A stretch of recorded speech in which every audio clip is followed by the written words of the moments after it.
Hi, my name is Eric Wilson. I'm an independent licensed mechanic with 30 years of experience. The next short while, I'm going to show you the inside story in this 2012 Honda Civic so you can make yourself an informed decision. You've got about 50% tread on all-season radio, so down a bit, but definitely not out. Now, coming behind the front right tire, the first thing I want to point out, this is the lower ball joint, right lower ball joint, and it's important. Hi, Eric Wilson here, independent licensed mechanic, 30 years of experience. Next short while, I'm going to show you the inside story on this 2012 Honda Civic so you can make yourself an informed decision. Coming in on the front right tire, you get about 50% tread on all-season radio, so down but definitely not out. Now, coming behind the front right tire, I want to point out that this is the lower ball joint. Now, this is critical because it holds the wheel to the chassis, and that is good and tight. This is your outer CV boot. Now, these boots are full of grease, and if it was ripped, it would be, you see grease all over the place. It's important not to, because it lubricates the axle going forward. This here is your brakes. This is your brake caliper right here, and you've got about 30,000 K on your front brakes, so you definitely got lots of K left there to keep you going. Your sway bar link connected from here up to here. A little harder to see that.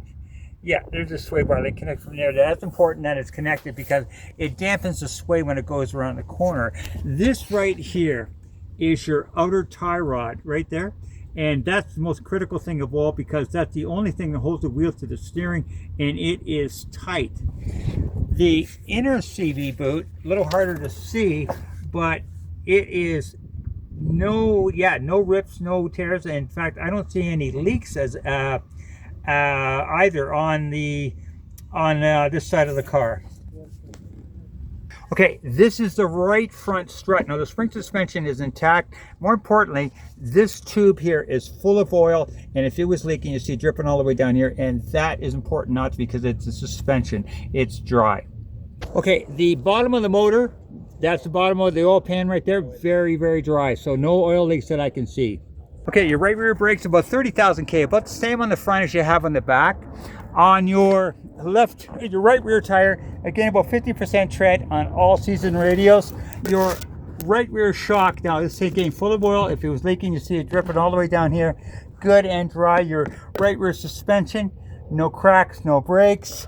Yeah, I don't see any issue on the right rear side. Your muffler, very clean. In fact, for a 13-year-old car, very clean under here actually. Okay, coming in on the front left tire, about 50% tread, all season radios.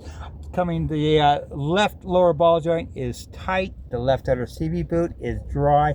The left sway bar link connected from here up to there, intact, doing its job. The left outer tie rod, that right there is your left outer tie rod, and it is tight, critical. The your sway bar, pardon me, your left spring suspension and strut is good and dry. I am seeing a little bit of, this is the bottom of the tranny here. I'm seeing a little bit of sweat here, okay? A little bit of sweat, not an active leak, but a little bit of a sweat there, just so you're aware of that, okay? Yeah, so other than that slight sweat on the tranny there, I'm not seeing anything of any issues on the front left. On the rear left wheel, about 30,000 K, same as the front. Your rear left tire, about 50% tread, same as the front and back. And your shock, good and dry. Your spring suspension intact. Your exhaust, very clean. In fact, bottom of the car here for a 13-year-old car, very clean, rust-wise. Okay, now I'm reading pulling up, checking for any check engine codes. And okay, no codes are present. Okay, that's a good sign. No cracks in your windshield. K very low. K 110,000 K, very low K. Okay, with the motor running. And a shot of the exhaust with the motor running. Very, very clean. one thing I always do is I always take the oil cap off and I take a look underneath for any kind of indication of white goo. Now, if there's any white goo there, that'd be a mixture of oil and antifreeze, which is a big problem internal, usually a head gasket and something to run away from.